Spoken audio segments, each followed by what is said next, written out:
les news du soir, eh bien, il y aura de la boxe, il y aura de l'athlétisme, il y aura du basketball et puis évidemment une grosse page football. On commence en boxe avec Tony Yoka, prochain combat en septembre. Oui, selon son copromoteur américain Bob Arum, Tony Yoka devrait disputer son prochain combat en septembre en France avant de faire ses débuts aux États-Unis. Numéro 10, IBF des lourds, le champion olympique est absent des rings depuis sa victoire sur l'Allemand Michael Wallich. C'était le 28 septembre 2019 à Nantes. En athlétisme maintenant, les États-Unis, pas de championnat de fin de saison. La Fédération américaine d'athlétisme a annoncé lundi qu'elle renonçait à organiser à la mi-septembre une compétition de fin de saison avec des athlètes américains. Cette décision fait suite aux recommandations de ne pas organiser un événement qui réunirait de nombreux participants. Une page de basketball, et oui, on commence avec la NBA et pas de cas de Covid-19 cette semaine. Sur 346 basketteurs testés pour la Covid-19 à Orlando au cours de la semaine passée, aucun cas positif n'a été enregistré, ont annoncé lundi la NBA et le syndicat des joueurs. Des chiffres qui confortent les protocoles de sécurité mis en place en vue de la reprise de la saison le 30 juillet. Lors du précédent dépistage pratiqué sur 322 joueurs entre le 7 et le 9 juillet, 2 cas positifs non identifiés avaient été recensés par la NBA le 13 juillet. Et puis au niveau africain, oui, on va parler des meilleurs basketteurs. Eh bien, Solo Diabaté dans le top 10 africain. Souleymane Diabaté figure donc dans ce top 10 des meilleurs basketteurs africains de la décennie 2010-2020. Ce classement établi par FIBA Afrique met en lumière les qualités du meneur ivoirien, considéré comme le meilleur distributeur du continent.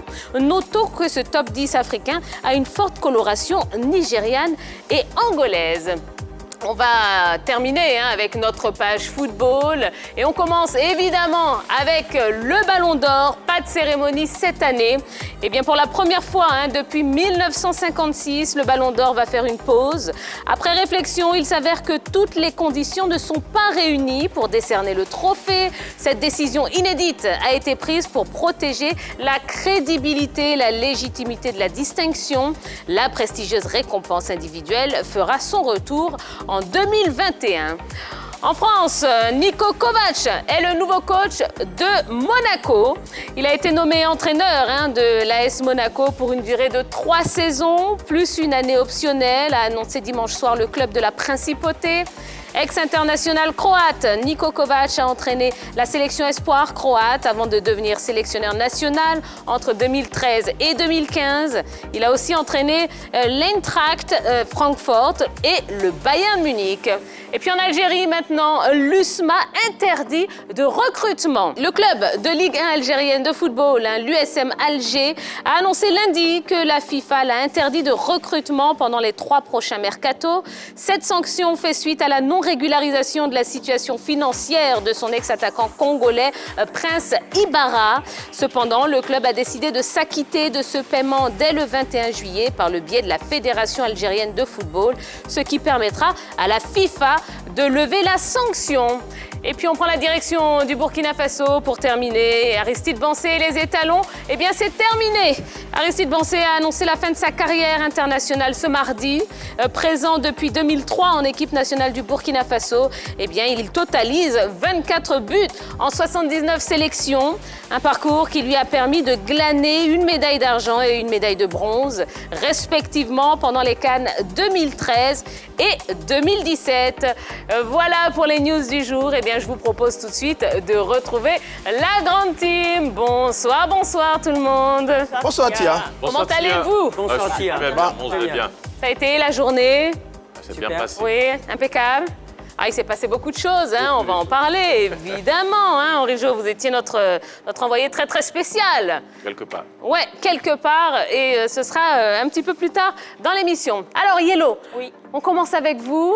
Qu'est-ce que vous retenez de l'actu du jour? Alors aujourd'hui, on va toujours rester sur le sujet de l'athlétisme. Alors il devrait se tenir normalement le championnat de fin de saison aux États-Unis, sauf que ce championnat-là n'aura pas lieu parce que plusieurs athlètes regroupant ou plusieurs athlètes devant représenter les différentes parties des États-Unis ne pouvaient pas se réunir en un seul lieu parce que à cause de l'évolution du coronavirus. Donc la Fédération d'athlétisme américaine a décidé de soutenir les athlètes haut gradés dans leurs différents meetings locaux ou régionaux, mais ne pourra pas bien évidemment honorer le championnat de fin de saison. Voilà. Eh oui, eh oui, eh oui. Malheureusement. Malheureusement, exactement.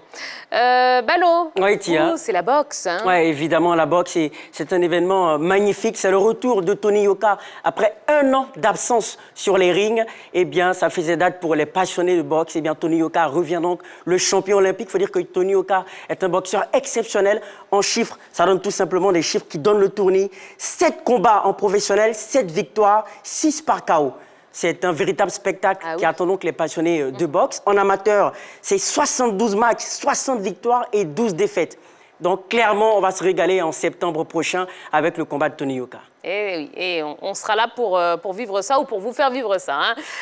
Henri Jo, bonsoir. Et vous, c'est le basket. Bien sûr, on évoquait récemment le cas, le joueur infecté des Milwaukee's, Eric Bledsoe. Et heureusement, comme vous l'avez dit à l'instant, après plusieurs tests effectués sur les joueurs de la NBA, aucun cas positif n'a été déclaré. On est heureux puisque à quelques jours du début de la reprise plutôt de la NBA, c'est-à-dire à partir du 30 juillet, on est heureux de savoir que aucun joueur pour l'instant n'est contaminé, même s'il y a d'autres auparavant qui avaient contracté cette maladie. Donc on attend un peu l'évolution, on attend de voir comment ça va se dérouler au niveau des joueurs avant bien sûr le début de la NBA.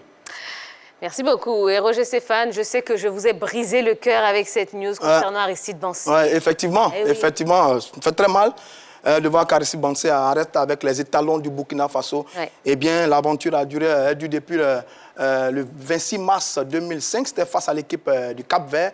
Il avait 21 ans. Pendant 15 années durant, il a servi les étalons du Burkina Faso. 79 sélections, 24 buts pour ce Aristide Bansé. Garçon humble et disponible, toujours bon pour le service. Finaliste de la CAN en 2013, troisième de la CAN en 2017. Pas toujours titulaire à cause de joueurs comme Jonathan Pietrepa, mais à chaque fois qu'il est appelé pour le service, il répond présent. Il a été magnifique lors de la CAN en 2017. Il a inscrit des buts d'anthologie, notamment ce coup de pied. Oui, Aristide Bansé a arrêté avec les étalons du Burkina Faso. Il n'y a pas longtemps, il a fait une pige du côté de la SEC Mimosa.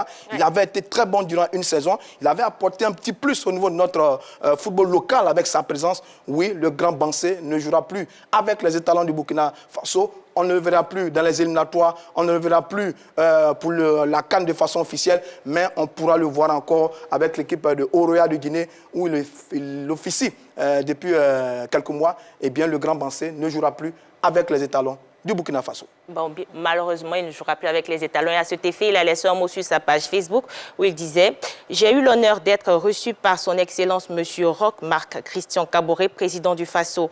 En sa qualité de premier capitaine de l'équipe nationale, les étalons, j'ai tenu à lui témoigner ma gratitude pour tout ce qu'il fait pour le football burkinabé. J'ai aussi profité de ces instants pour lui annoncer officiellement mon intention de mettre fin à ma carrière internationale, la fin de mon aventure avec les étalons du Burkina et lui remettre définitivement mon numéro porte-bonheur 15. » Alors, c'est officiel. Bon, oh, c'est triste hein, quand même. Ah, l'enfant d'Adjamé, l'enfant de William Civil, l'enfant d'Abidjan, c'est le plus ivoirien de tous les joueurs du Burkina. L'enfant de Félicia. On adore ce Aristide Bansé. Il est très généreux, très gentil. Et là, il va nous manquer un peu avec la sélection du Burkina Faso. Mais enfin, bref, il aura rendu service à sa nation pendant 15 ans. Bravo et félicitations à Aristide Bansé. Alors, il y a également en Algérie l'USMA aussi, qui est interdit de recrutement, mais on espère en tout cas que ça va bien se passer. Et Yellow, je sais que vous avez quelque chose là-dessus. Oui, alors Ibarra, le jeune Congolais, a évolué à l'USMA, sauf que maintenant il est dans un club de 2e division belge. L'USMA avait des arriérés de paiement et des arriérés par rapport au licenciement abusif concernant Ibarra. Alors l'USMA devait 200 000 €, environ 132 millions de francs CFA à ce joueur-là. Et la FIFA FIFA a été sommé ou la FIFA a sommé ce club-là de payer ces arriérés-là. Sauf que cela n'a pas été fait avant le 6 juillet. Et donc, la FIFA s'est référée à ces textes qui interdisent tout club de pouvoir faire un quelconque recrutement. Alors, sur la page Facebook de l'USM Alger, il a été signifié que l'USMA a reçu aujourd'hui, le 20 juillet 2020, la notification de la FIFA lui interdisant tout recrutement de nouveaux joueurs, tant au niveau national qu'international, pour les 3 périodes d'enregistrement dans le dossier Ibarra. L'USMA a décidé de s'acquitter du paiement de cette condamnation à partir du mardi 21 juillet 2020 par le biais de la Fédération algérienne de football. Donc, nous attendons tous le 21 juillet pour voir si, évidemment, l'USMA pourra s'acquitter de sa dette. Voilà. Et bien voilà. En tout cas, on espère que ça va bien se passer. Voilà hein, ce qu'on pouvait vous dire concernant l'actualité sportive. Oui, j'aperçois... Qu'est-ce que je... Vous avez mentionné quelque chose que moi, vraiment, je ne suis pas d'accord avec. Mais qu'est-ce que c'est que ça, franchement, ça, c'est mon ballon d'or. Vous avez dit qu'il n'y a pas eu de cérémonie de ballon d'or. Il n'y aura pas de cérémonie. Et bien sûr, c'est moi le ballon d'or. Et comme personne ne m'aime, ils ont boycotté. Sinon, voici le ballon d'or. Je vous présente mon ballon d'or. Mais ballon d'or de quoi? Mon ballon d'or du meilleur joueur. Joueur de quoi? Du monde entier, franchement. Foot ou handball ou basket? Ça, c'est un trophée de quoi? Bravo, Jojo. Bravo, Jojo. Bravo, Jojo. Des magnifiques stats. Voilà, il va venir nous donner mes stats parce que j'ai vraiment bien joué. Et franchement, moi, j'ai besoin encore d'acclamation. Oh, quel joueur. Bravo, Jojo. Bravo, Jojo. Bonsoir la famille. J'espère que vous allez bien. Allez, on va voir les stats de Jojo. Oui. Bien sûr, La douleur. plus de 100 émissions. Oui. Jojo, c'est 98 fois titulaire. Oui, 98 fois titulaire parce que je suis vraiment bien dans la grande team ici. Oui. Vous le témoignez aussi, hein? Oui, absolument. Non, pas du tout. De geste, tu continues? 6 fois remplaçant. 6 fois remplaçant. Souvent, hein. Il y a des boycotts. Il y a Henri Jo qui est rentré souvent. Il y a Ballot qui est là aujourd'hui. Quand est-ce que ça va finir? Messieurs. Bon. On a compris. Mais hein, c'est on va essayer de plaider votre cause, d'accord, auprès des instances. Mais bon, ça me semble difficile. Mais c'est toujours comme mais au ça. moins, vous avez un trophée, Jojo. Ah ben d'accord. Voilà. Mais c'est toujours comme ça. Merci. Merci à vous. Après, c'est vous qui voyez. Hein. J'ai eu un ballon d'or. Bravo. D'accord, merci, Jojo. Merci. Bonne émission à vous. Bravo, félicitations. Jojo, ballon d'or, bravo. C'est n'importe Il a quoi, été hein, cette boycotté. émission. Moi, je le boycotte. Ah ben tiens, j'aurais tout entendu. Mais non, on l'aime, notre Jojo, on l'aime comme ça. Bon, et ben voilà. Écoutez, on va marquer une toute petite page de publicité. Hein. Profitez de ces quelques minutes pour aller sur la page Facebook, pour nous laisser un maximum de commentaires. On vous rappelle, hein, la grande question qui animera toute l'émission. On parle évidemment de l'élection à la FIF. Vu le parcours des 3 candidats, ne devraient-ils pas se mettre ensemble pour sauver le football ivoirien? Eh bien, n'hésitez pas, dites-nous ce que vous en pensez. On se fera un plaisir de vous lire jusqu'à 22h. À tout de suite.